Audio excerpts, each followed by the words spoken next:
Unforgettable stories out of Western Jamaica from the scrapbooks of Adrian Freighter. Despite being home to Reggae Sumfest, the world's premier reggae music festival, Montego Bay could not rightfully lay claim to being Jamaica's music capital.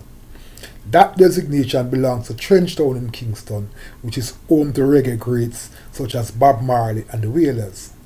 In terms of being a nursery to great talents, Montego Bay would also have to play second fiddle to Alpha Boys School in Kingston, which produced the legendary Don Drummond, Leroy Smart, Johnny Osborne, and King Yellowman, among many other stars. However, in 1980, Montego Bay was the capital of live music. As being the tourist capital, music was an integral part of the hospitality package. At that time, the city was bubbling with exciting young talents, as sound systems such as Tika Music, Pieces, Electroforce, and African Symbol were all known musical entities in the dancehall space across Jamaica. At that time, Richard Papa Richie Mackenzie was the hottest DJ on the block, while others such as Jackie Ryder and Chacha Rankin were steadily making a name for themselves.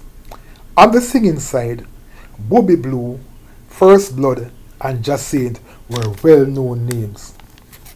However, the act that stepped across and made an indelible mark was Allan White Mice Crichton.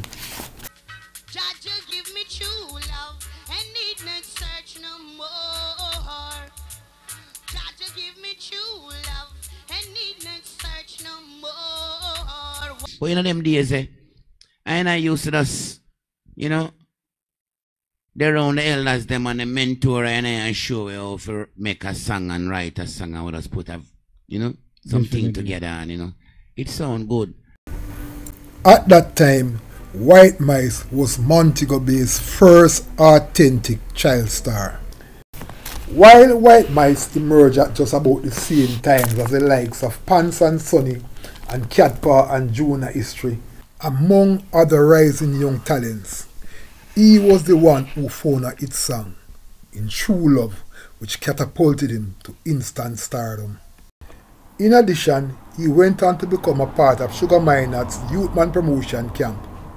Lord of mercy, as the budget agree, you never mention the good corny weed. All the budget them agree, you never mention the good corny weed. His involvement with Youthman promotion gave him a high visibility presence in the dancehall space as he sparred alongside other exciting child stars such as Yami Bolo and Little Kirk, the generation of stars that came before the likes of Bounty Killer and Beanie Man, and the other Red Hot stars of the 1990s. The first time I met White Mice was back in the 1980s, when he was about 12 years old, and he came to Montego Bay Secondary School, now St. James High School, where I was a teacher. At the time, it was very easy to understand why he was called White Mice. He was very small in stature for his age, and because of his very light complexion, he had a Caucasian-like look. However, he was extremely polite, and the teachers and the bigger girls really loved him, and he became like their pet. Over time, we discovered that White Mice was a budding singer, as news of his exploits and Tika Music, one of Montego Bay's leading sound system, was reverberating around the school. Occasionally, we would stop him along the school's corridor and ask him to sing. He would do so with much relish and confidence.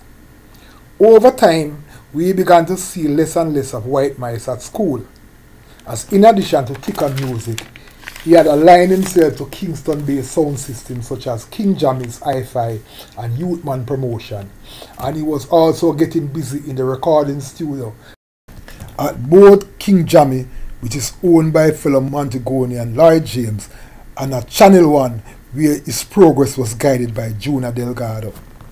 While he quickly became a regular name on the dancehall circuit all over Jamaica, and his voice was heard on cassettes as far away as England and North America, White Mice really got his good break in 1985 when the then man of the moment, Tennessee, called him on stage at Reggae Sunsplash and gave Montego Bay a taste of what he could do. That for Tennessee, I'm full of yummy. Lord help me so. Love your brother, man, like you love your... Despite doing a number of recordings, both at King Jammy's and at Youthman Promotion, White Mice did not get his big break until 1987 when his bigger brother, record producer Courtney Blemmer Crichton, took him into the studio and they recorded True Love on the popular Far East rhythm.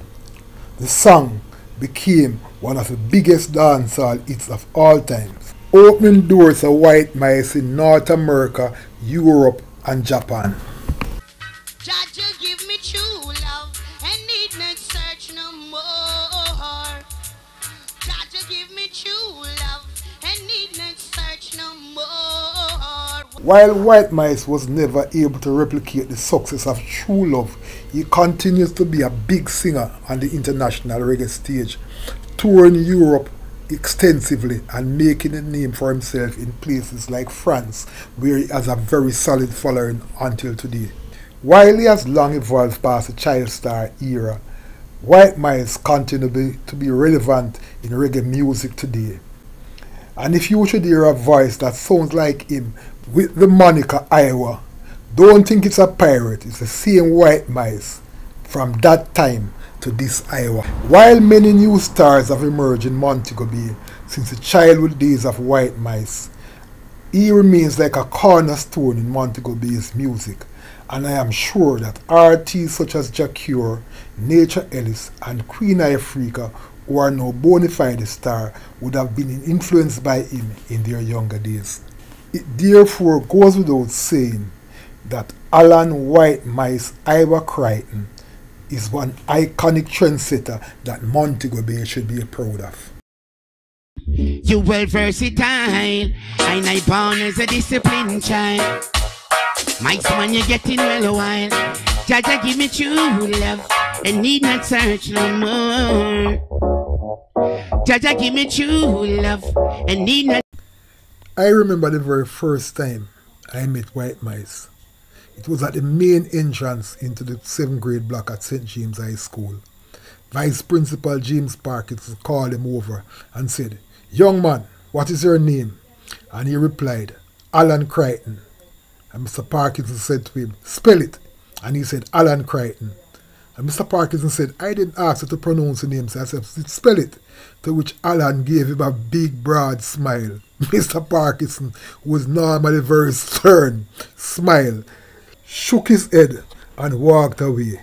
To this day, I am not sure if Allan had pranked him or it was for real, but it was clear that his smile was enough to disarm the much feared Mr. Parkinson. As more and more Montego Bay-based artists continue to rise and make a name for themselves, there is no question that Allan Crichton was one who laid the foundation, and he should be respected for the role that he played in opening the eyes of the world to talent from Montego Bay. You don't know. I mean, the greats pass through them yard here and sit on them step here. Yeah, I see. You don't know, don't you? Junior Reid and the crew. Yeah, man. Big up Junior Delgado. See me? You don't know the general that will take an eye to the world. General. Unforgettable stories out of Western Jamaica from the scrapbooks of Adrian Fruita. Before you go, please remember to subscribe.